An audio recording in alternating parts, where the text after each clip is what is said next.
Bonjour à toutes et à tous, bienvenue pour une nouvelle Vendée en direct. Alors aujourd'hui, notre invité, c'est Virgile Gémonet, bonjour. Bonjour. Merci d'avoir accepté notre invitation. Ensemble, on va parler d'un documentaire. C'est un long travail, hein. Il a fallu plusieurs années, 2 ans si je ne m'abuse, pour sortir de terre, soudain, toujours. Ça prend au trip, ça prend du temps pour réaliser ce genre de choses, surtout quand on est photographe en fait, parce que à la base, vous n'êtes pas documentaliste. Alors c'est vrai qu'effectivement, Documentariste, pardon. oui, c'est vrai que moi je viens du monde de la photo, alors, du monde de l'image, et là, effectivement, la réalisation, c'était pas ce à quoi j'aurais pensé tout de suite. Hmm. Voilà, c'est quelque chose qui est venu sur le tard, mais qui m'a un petit peu piqué. Eh ben, on va y revenir dans quelques instants. D'abord, ce serait quand même intéressant de présenter Soudain Toujours, que vous pourrez d'ailleurs retrouver le 2 avril prochain à 11h au cinéma Le Concorde à La Roche-sur-Yon. Alors, Soudain Toujours, c'est une œuvre qui revient sur Guillaume Cousin. C'est un artiste numérique, scénographe, éclairagiste. Il travaille du côté de Longeville-sur-Mer. Vous voyez d'ailleurs l'affiche sur votre écran. Que dire sur Soudain Toujours? En fait, on suit tout simplement le travail de Guillaume Cousin sur plusieurs semaines, plusieurs mois, sur la scénographie d'un spectacle, en fait. Alors c'est pas la scénographie d'un spectacle, c'est vraiment c'est une installation que je dirais entre art contemporain et art numérique. Et le documentaire que j'ai réalisé, il est en fait sur sa partie un petit peu de recherche en atelier. Voilà, ses questionnements, ses essais, ses doutes, ce qui réussit. Et puis ensuite, les différents lieux sur lesquels il est allé pour installer son œuvre et que j'ai suivi.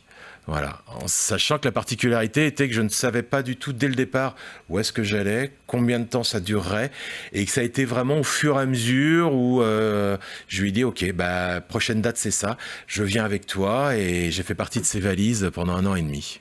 Et vous habitez tous deux en ce moment du côté de la Vendée. Par contre, ça vous a amené vraiment hors des frontières. Vous êtes allé jusqu'où?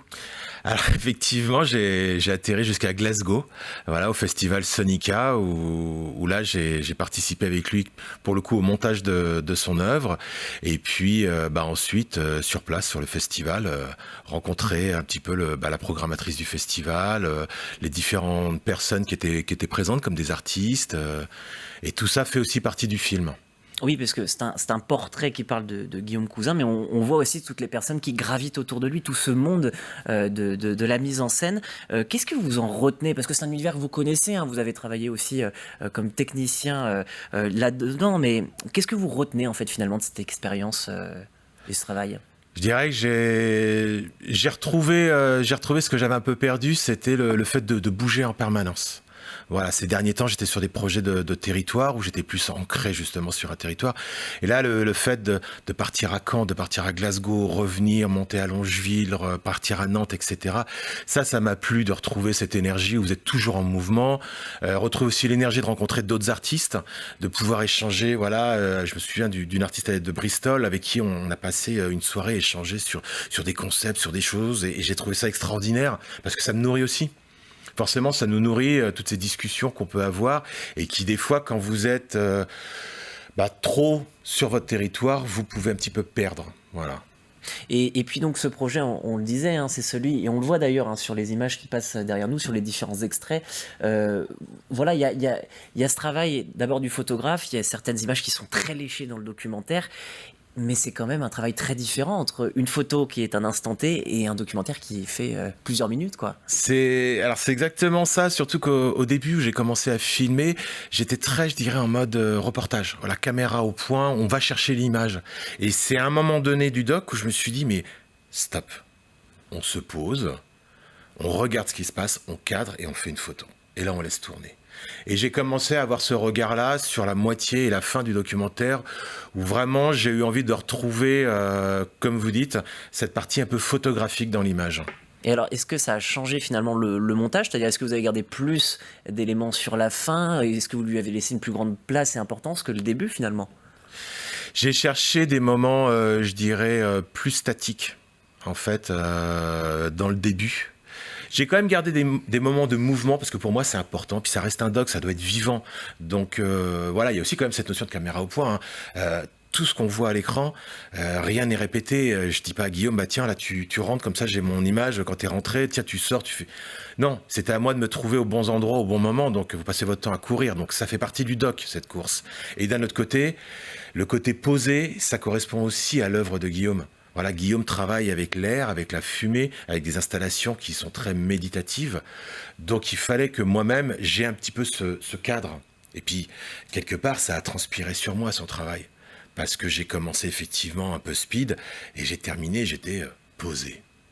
Et on le sent d'ailleurs quand vous parlez. Mais ce qui est intéressant, c'est que quand on fait de la photo, le sujet, forcément, on le rencontre, on discute, on fait la photo. Mais je présume que le rapport est différent entre une photo qui va durer, peut-être un shoot qui peut durer quelques jours, quelques semaines, et un travail de si longue haleine. Je pense que le rapport au sujet est un peu différent. Bah, c'est clair que là, il y a une vraie immersion.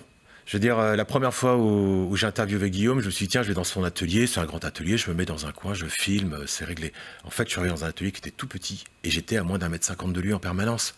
Donc il y a une proximité qui s'installe, il y a un huis clos aussi, on a passé beaucoup de temps tous les deux, à échanger, à discuter, et puis bah du coup de nos projets pro, la vie perso est arrivée, donc on a aussi parlé voilà de nos vies à l'un et à l'autre, et quelque part oui aujourd'hui c'est un ami.